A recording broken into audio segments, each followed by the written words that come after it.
मैं प्रेमजीत प्रकाश थॉमस राज क्लासिक तरफ से आप सभी का हार्दिक अभिनंदन करता हूं। आज हिस्ट्री का 13वां पार्ट लेके आए हैं, जिसमें मौर्य साम्राज्य के बारे में बताने जा रहे हैं। वीडियो अच्छा लगेगा तो लाइक कीजिएगा, शेयर कीजिएगा, सब्सक्राइब कीजिएगा और सभी प्रतियोगिता परीक्षा के लिए महत्वपूर्ण है, जरूर देखिएगा। इससे क्वेश्चन बार बार पूछता है।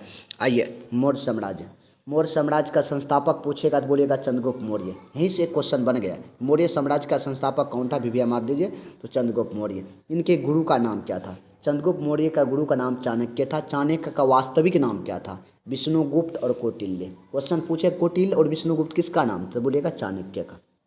चाणक्य अर्थशास्त्र नामक पुस्तक लिखी थी। क्वेश्चन पूछेगा अर्थशास्त्र नामक पुस्तक किसने लिखी थी, बोलिएगा चाणक्य ने। इस पुस्तक में राजनीतिक संबंधी बातों का उल्लेख किया गया है। मौर्य वंश के प्रचलित मुद्रा पन थी। क्वेश्चन पूछेगा मौर्य वंश की प्रचलित मुद्रा क्या था, पन था। आइए, चंद्रगुप्त मौर्य के शासनकाल में सिकंदर के सेनापति सेल्यूकस निकेटर ने आक्रमण किया था।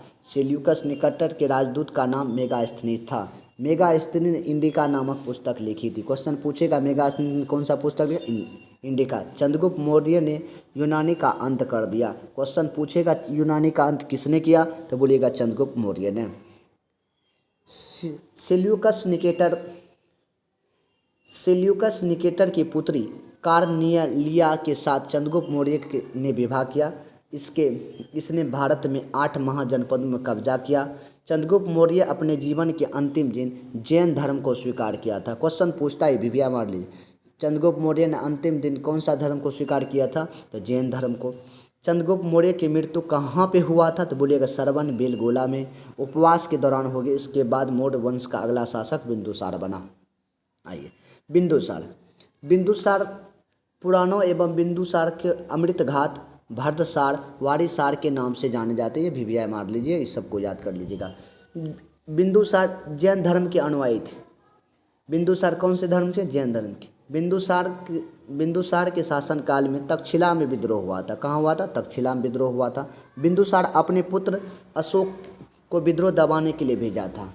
अशोक को पुत्र बिंदुसार ने भेजा था दबाने के लिए। अशोक न तो केवल विद्रोह को शांत किया, बल्कि वहाँ प्रजा का प्रेम पाकर विश्वास भी जीत लिया था। बिंदुसार ने भारत पर 10 महाजनपद पर राज किया। इसके बाद अशोक मौर्य वंश का अगला शासक बना। अशोक के बारे में बताते हैं। अशोक सबसे सफल शासक जिसने बहुत सारे जनपद को जीत लिया था।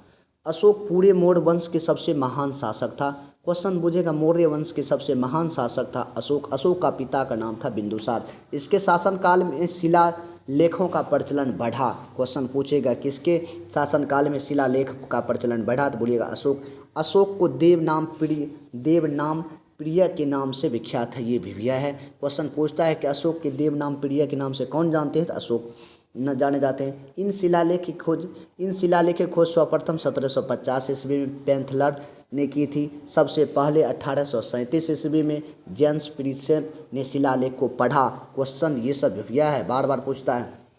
प्रारंभ में अशोक जैन धर्म के अनुयायी था, लेकिन बाद में कलिंग युद्ध में भारी मार काट के बाद इसने गौतम बुद्ध ने शिष्य उपगुप्त को बौद्ध धर्म की दीक्षा भी ली। इस वंश का अंतिम शासक बृहद्रथ था। मौर्य वंश का अंतिम शासक बृहद्रथ था।